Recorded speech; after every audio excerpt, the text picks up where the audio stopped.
Hi, this is Robert Kiyosaki, and you're listening to Capital Hacking. This is the most important thing you can listen to today. He's the one. I have a dream. With great power comes great responsibility. I could do this all day. This is it. Don't get scared now. They may take our lives, but they'll never take our freedom. Cinderella story out of nowhere. Did you know that the only thing we have to fear is fear itself? Capital Hacking begins in 3, 2, 1. Welcome back to the big show. John, how are you doing? That was one heck of a tomahawk, Josh. Great job on that. So we got Carlos Amaya here today, and it's somebody that I know you know very well. I ran into him years ago and was touched by his sincerity. We learned a lot today. We did. He gives us, Josh only asked for 3 points on how to get into real estate. He gave us a bunch of great nuggets there. And he also hosts an awesome podcast, Latino-based podcast called Hablemos de Real Estate. And Carlos is an amazing human that you're going to learn about. Yeah, great soul. Also survivor of cancer. We talk a little bit about that. So if that touches your life, wait till you hear how many surgeries he had to go through. Unfathomable, really.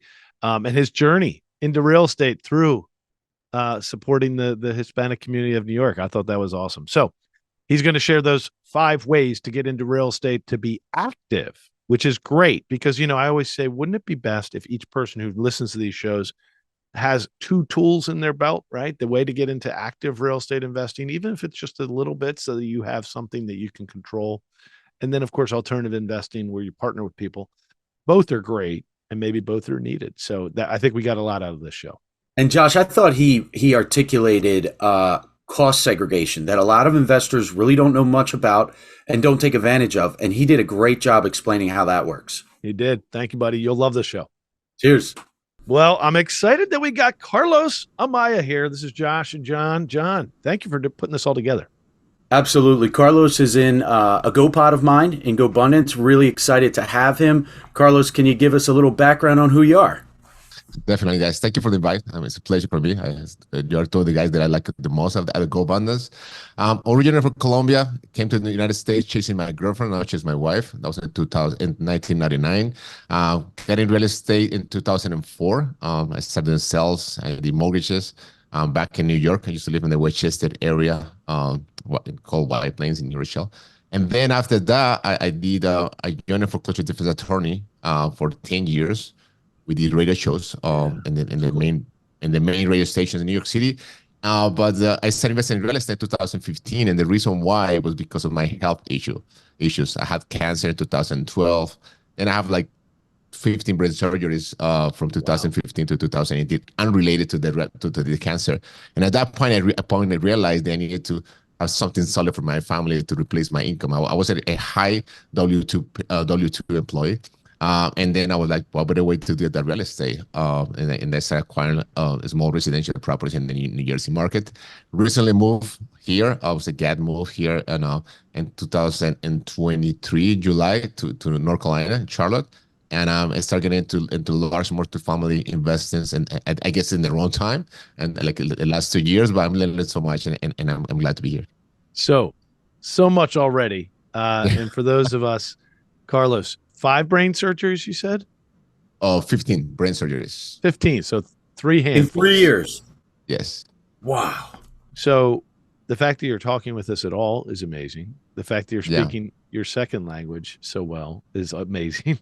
The fact that you became a famous radio personality with other people up in New York City talking about mortgage defense, foreclosure defense is so amazing, brother. And thank God you're healed, or you're back from cancer. How's cancer doing now? Yeah, it's great. I'm already past the 10-year mark. So I went to the doctors. I'm no longer in remission. Yes, definitely, I'm a miracle from God. He wanted me here. And I'm not famous at all for no means in New York City. I just did a radio show for 10 years, but yeah, I'm so happy to be here. But I'm so glad. So many blessings, and that guy has been amazing with me. Yeah, Carlos, can you speak a little bit about that radio show that you did for 10 years? Yes. I was part of a real estate group in the Hispanic community, and then I met this attorney that came from LA to New York City. He was born in Westchester County. His mom was from Colombia, his father from Peru, and he was opening a small law firm. And at that point, he wanted to get someone that knew the area really well, had some connections, and so he wanted me to be like a consultant. And at that time, the market crashed. That was when I was working with the Deutsche Bank, and all those banks were closing like in a matter of weeks. And then I was trying to help him just to try to structure everything, just making connections. And then he got a great idea. It wasn't my idea. I mean, he got it from somebody else, just to do radio shows. And he invited me one time, just to try to educate the community, answer questions in terms of like how can they save their house, or how can just try to avoid foreclosure, or how can they negotiate with the bank. And then I fall in love with that, and I did that show for 10 years, and all the different radio stations in New York City. And then when I decided that was time for me to leave my W-2, because I was working 7 days a week, I was working great money, but I started investing in real estate. I decided I wanted to have my own podcast, so that's why I have my microphones, and I'm doing what I'm doing right So now. when did you begin Hablamos de Real Estate? So I left my W-2 in 2019, which was great. But at the same time, I was driving my wife crazy because I went from working 7 days a week to be like stay at home, and I was like not sure what I was gonna do. I was managing the property that we have there, and then she said, "You need to do something," and I was like, "Yeah, what?" And I wanted to just start increasing our portfolio properties when up in value, so it makes sense to keep buying the same property we're buying. And then I was like, "How about podcasts?" She said, "Okay, that's fine. Let's do that. Whatever can keep you busy, do it." And then I wanted to educate my community in that, and I started my own podcast in 2018. And then I started pretty much emulating the bigger packets, just having guest speaker, guests for professional from all my friends and families, they're in the markets, and interviewing attorneys, investors, brokers, and I love that. And I've been doing that since 2019, initially in English only, but then later I was able to get into Avoidance and just having connections with some of the guys from bigger packets as well. And I started having them as a guest. And right now I have a good number of episodes in English, but obviously I still have a lot of them in Spanish as well. It's great. Yeah. And then how many in the last 6 years, how many shows have you dropped? Well, altogether like 300. So I have a lot of shows. Not all of them with guests. I also do just main shows with like by myself, with my daughter, my wife, and also my daughters. I call it the new generation. They're 19 and 15. And then we talk about the point of view about like real estate, because they've been going through with our properties, and some of that's helping us and how they see it from their point of view. So it's pretty much like over 300 episodes. I love that. And I'm always curious when we have guests on, and Josh and I are very intentional about making sure that our kids are involved in our businesses, that they know what we do, and not just what we do, but that we educate them so that they can move the ball forward, God forbid, so that we can continue to create legacy. So what are some of the things that you do with your daughters to help educate them and get them moving in the real estate world? Yeah, so it's funny that you mentioned that, because a lot of people that have a great careers in real estate and doctors or whatever it is, they don't want their kids, because they only associate the trouble or the obstacles. And in our case, we since they were little, we're talking about real estate all the time, and having like lunch, dinner, and we brought them to our properties. They have done due diligence for like large apartment complexes as well with us, and just the fact that just to surround themselves with like the other kids. That's what I'm big into, like the Go Abundance Youth initiative, because it's great, and also we do like before was fashion. We do like an online schooling, so we do like like high school virtual, and that's great, because I think the education has in catch up with like the new era. So right now, when they do that, the kind of program, they have their own elective. So my daughter, since she was like 14, she was talking about like income taxes, credit cards, the difference between credit and debit, and she was asking all those questions. Okay, so the car that we drive, do we have a loan on it? and these investments, what kind of mortgage do you have? I mean, so all of those things, I guess just Wow. you lead by example, and obviously, I mean, it's not much how much you tell them, it's how much they see you doing it, and I think that's what it is. So we're pretty, and also my wife's so big in books, so she gave them like a task to really like read up all the basic books that they read all of them like twice already. So yeah, that's what we do. Awesome. Can't top that. Can't top that. So right now your portfolio is still in New Jersey. Sounds like you're about to build one in North Carolina, or is it more national than that? Yeah, so I have the residential properties in New Jersey. Those are the ones that generate the cash flow to cover our expenses. And then I started the transition to large apartment complexes. I started as an LP in properties in Texas, and then I joined a mastermind, and I wanted to do more active. So I started to be a GP in Louisiana, properties in Louisiana and Florida. And then recently we are in the process of acquiring a property in South Carolina. South Carolina. Wow. Great. Well, we want to just back up a second and understand. So Sure. in the Hablemos de Real Estate, do you said you have courses. Like how many people are a part of that community these days? And do you have events, or is it all so right now we have like a 2,000 non-pay members. We had a small group in our mastermind, which is like a small version of Go Bandas in Spanish. We have like 50 members, and those are pay members. And then I'm in the process that just building the courses. I have like a one-on-one mentoring program. That's 6 sessions, and then my goal is to try to replicate what all you guys in Go Bandas have done, which is going more to the group, like a group settings, and instead of like just one-on-one, because it's not really scalable. Which, although I love it, I mean, one-on-one I can do all day long. But it's hard to coordinate the schedule, because I mean everybody can do it really early in the morning or really late in the afternoon. So speaking of that, would you mind sharing some great content with our listeners? You know, we talk a lot about passive investing here and alternative investing, you know, getting involved directly in a deal that produces cash flow and all that good stuff. But it sounds like a lot of your mastermind is really important. It's the active investing where you might buy a house and rent it out, correct? Is that where most of your mastermind focuses? Yes, and that's right. What would you tell people? So let's teach people right here on the show. What would be the basics about getting into real estate? What would be your first 3 or 5 things you would tell them to do so they can execute on an active investment? Okay, that's a great question. The first is educate themselves. You know, you see right now the urgency of people to get into the market, not knowing what they're getting into it. So they have to educate themselves. So that's why I love these shows, and I love anything that people can get grasp on. But reality is there's only so much that we can share here on your platform, and people need the next level. So I always tell them you will need either a mentor or a mastermind, or a group is going to help you through the process. Okay, so after you educate yourself, you get either a mentor or become part of a group. And if it's a paying group, it's better, because a lot of people want to do it for free, which is nothing wrong against that. But again, when you have a skin in the game, I mean, it's a filter. You're gonna be able to network with high quality of people. I mean, I'm not saying that other people is bad, but it's high quality people in terms of and focused people who are focused. And after that is just come up with one strategy. Just find out what is your big why and your big need. What you want us to accomplish. So, for example, in my case, my goal was to try to get cash flow that generate enough money every month to replace my income, so I can just live my W-2. So that was my goal at that point.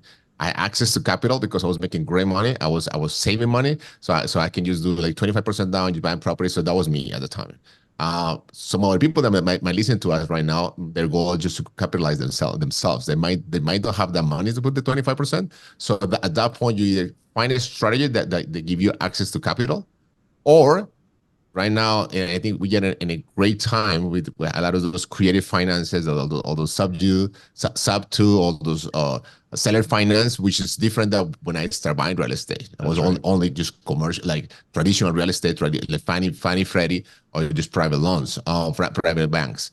So that's why I say I will find a strategy based on your big why, what is it you guys want to accomplish, and after you find it, stick to it. one of the biggest mistakes is people, they want to do everything at the same time. They want to do wholesale, fix and flip, buy and hold, Airbnb, sub two, and all of them at the same time. And then they're doing anything, none of them. So You just did a great job there about choose the part of real estate you're going to get better at and try not to deviate at first. Yep. So those were actually valuable. I'm up to like step 5 right now. If you're thinking about how I think you're sharing this info, I'm up to like educate, then mentor, either in a group or private. Find your Yes. why, because you're trying to accomplish something. You're going to choose your strategy, and then 5 is stick to that strategy. So to summarize those strategies, I thought that was great. Usually it's the buy a house or a duplex and rent it out. That's the probably the most basic, maybe even fix it up. The second one you said was maybe short-term rental, Airbnb. Then you said there's sometimes wholesaling. We've had a show on that, John and I. Yeah. Which is confusing. By the way, do you guys see the bubbles behind my face? Yeah. So He's if you giving go, us emojis while he's talking. It's fantastic. so if you go to, I didn't know how I did that. you are in a Mac, correct? Yeah, I'm in a Mac. So if you go to the camera, just go to your mouse on top of the camera, and you see what it says. Hold on. We'll do this I actually afterwards. think it's way more fun, and we can It's talk funnier. about Yeah, we'll talk about it later. That's Inside Baseball, folks. This is a real podcast, real people. Now, and we're learning. Yeah, because bubbles and balloons are popping up every time I lift my hand. Yeah, that's just an emoji. You have to just turn it off on your computer. I'll tell you how to do it later. But I love that. Carlos, thank you for another public can service announcement. Can I make it a little bit of a left turn here, Carlos? Because before we started the show, you were talking about how you and an attorney were working on achieving properties. You're acquiring properties from short sales, and you were also helping people avoid some foreclosures and stuff. You know, I've been involved in short sales, and they're anything but short. Can you educate myself and Josh and our listeners on maybe a way to make a short sale actually a little shorter than how long it is? Yeah, that's 100% right. It take a long time, and just to make some clarification, we were not doing short sale. We were not looking for properties to do short sale. We were helping people to avoid foreclosure. But it gets to the point that the reality that the bank were not willing to negotiate, or the offer that they make to the homeowner were not good for the homeowner because they couldn't afford it, or the property that they just can't have anymore in their name because they were like in foreclosure and a divorce, so they were, or someone died. So when that happens, like ideally, and our approach was to try to find out what the client needs, how can we help them the most, and then you should give them all the different options. And at one point, if short sale was the best route for them, so then we start negotiating with the bank that option. But after like just trying to do like a loan modification or restructure the debt, or sometimes even bankruptcy to try to restructure the debt to the bankruptcy. So we get to the point that the homeowner said, you know what, I don't want to keep the property, or I cannot keep the property. So we start negotiating with the bank. So how can we make it faster? I mean, I think just proactive as possible with the package. The banks have so many. They were overwhelmed. There are different times right now, but they were overwhelmed with the communication. So they were looking at the package that were like the more complete package. So, and then if you want to send a law offer because the property really needs a lot of work. So we get a lot of like the contract, send us all those bids and everything. I mean, we try to make the underwriter's job as easy as possible. So when they look at our application, they can just send it to the asset manager, whoever is going to take the decisions. Listen, this is where we are, and we try to show them we are the best possible solution for them to try to get them something off in their hands. They can, besides just continue trying to foreclose the property and just to try to deal with that later. So that I think as complete as the package that you can send it, and you just show and at the end of the day, it has to be a win-win for everybody. I mean, for the homeowner that doesn't want to save the property or cannot save the property at the bank. So it's an asset that is stuck there. And New York and New Jersey are pro tenant. I'm pro. So the process just will take a long time in court. So you show them the benefit. You say, listen, the offer, this is the offer that we're making, and this is the reason why. Because the house needs this much work. Our clients still have all those different tools legally to try to tie this process for a long time, but he wants to just get this over with, and he wants to continue with his life. So that way we will have a lot of success and just get into approval. And then once they see that we were able to just move the files really fast, then we just get in more approvals, and then we make a relationship with whoever was the underwriters. Let's dig in a second here, Carlos. So if you're an investor and you're on the outside, and you find Carlos and this attorney who are having this famous radio show, probably the #1 ranked radio show right after Howard Stern in New York City. Definitely was your show. Yeah. No, just kidding. It was #3. But here, my point is, wouldn't investors have wanted to get in the middle on this? You know what I mean? One of the options is short sale, as John brought up. You're the one talking to the family. You and this lawyer was, and that lawyer's talking to the bank. Yeah. Is there like a group of investors sitting there in the background saying we could help?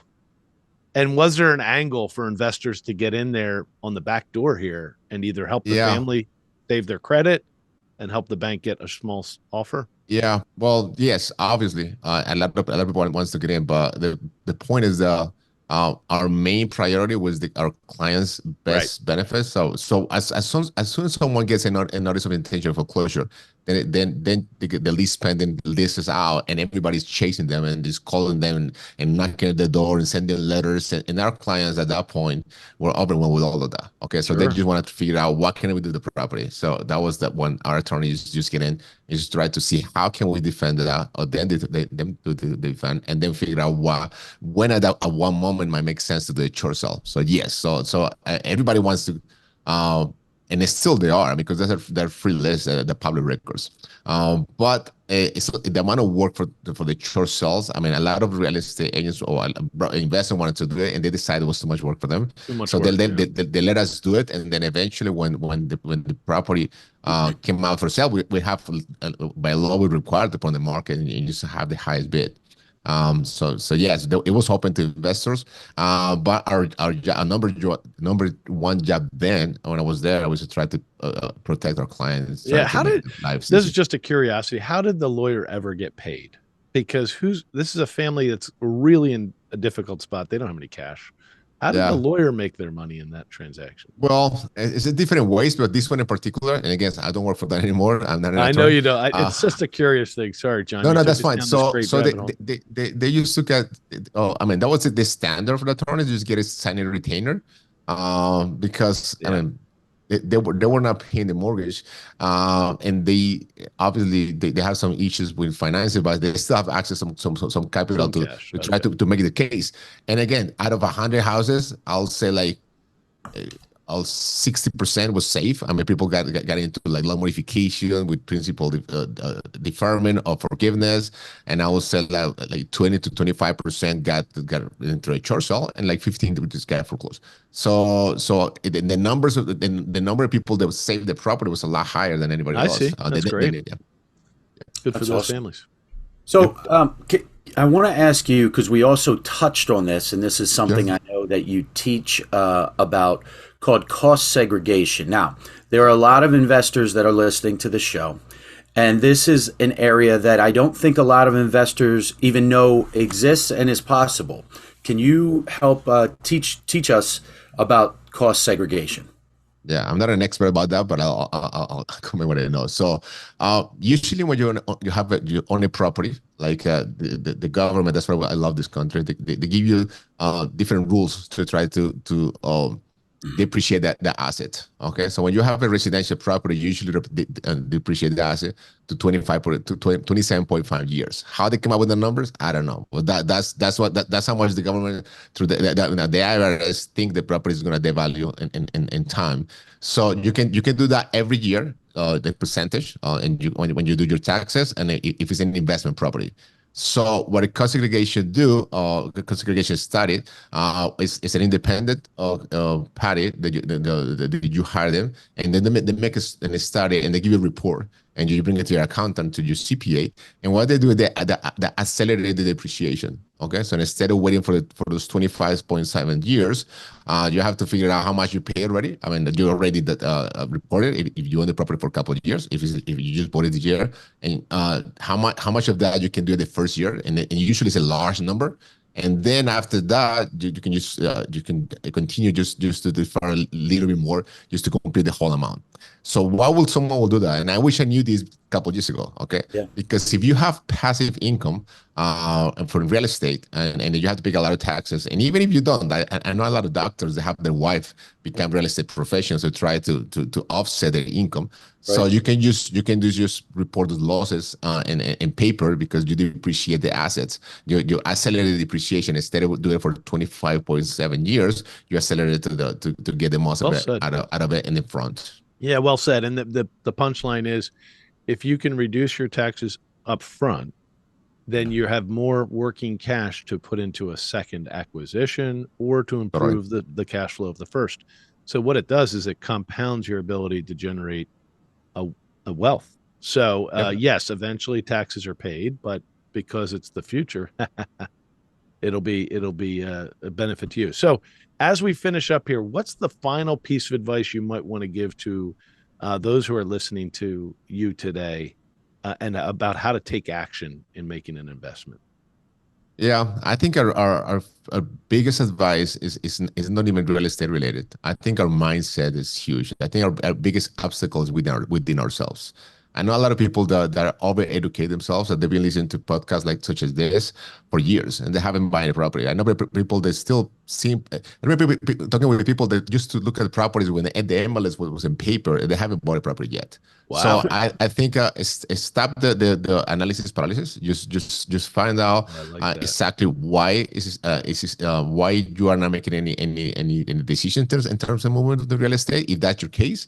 And then you might need to work on that first. And if you're ready, just to start getting into action, just follow that advice that we did before. You said you have to educate yourselves. You have to just come out, just find a mentor or a group, a mastermind that's going to support you. Just get in a strategy that fulfill your needs, and just don't look back. And you have to. Tony Robbins says that you have to burn the boats if you want to conquer the island. So that's what it is. Yeah. So if you want to conquer the island, you have to burn the boats, and I think that would be the last advice that we'll give today. Amazing, Carlos, you've rocked it, man. Where can our listeners find you? Yes, thank you. So my podcast is Hablemos de Real Estate, or you can just Google my name, Carlos Amaya. I know there is a politician in Colombia. That's not me. I'm not into politics. So that's it. Just Carlos Amaya. Or Hablemos de Real Estate. Wonderful. Awesome. Thank you, sir. Thank you. Damn straight. We just got we got to the end of another great show. And everyone listening right now, you're the family and friends. Thanks for staying till the end. That was so fun. And hey, hit the like, hit subscribe. We're here to serve you guys. That's why we're doing this show. Josh is not paying me. I'm doing this off of my quote unquote sweat equity because we want to make a difference in your life. And then that ripple effect will continue to touch the world. Hey, amen, brother. Please check us out on capitalhacking.com, all the social media threads. And yes, I know you've probably already sent this episode to one of your best friends. Thank you. We love you. Just go right into your iPhone, hit the plus symbol. We'll talk to you later. See you next week. Share.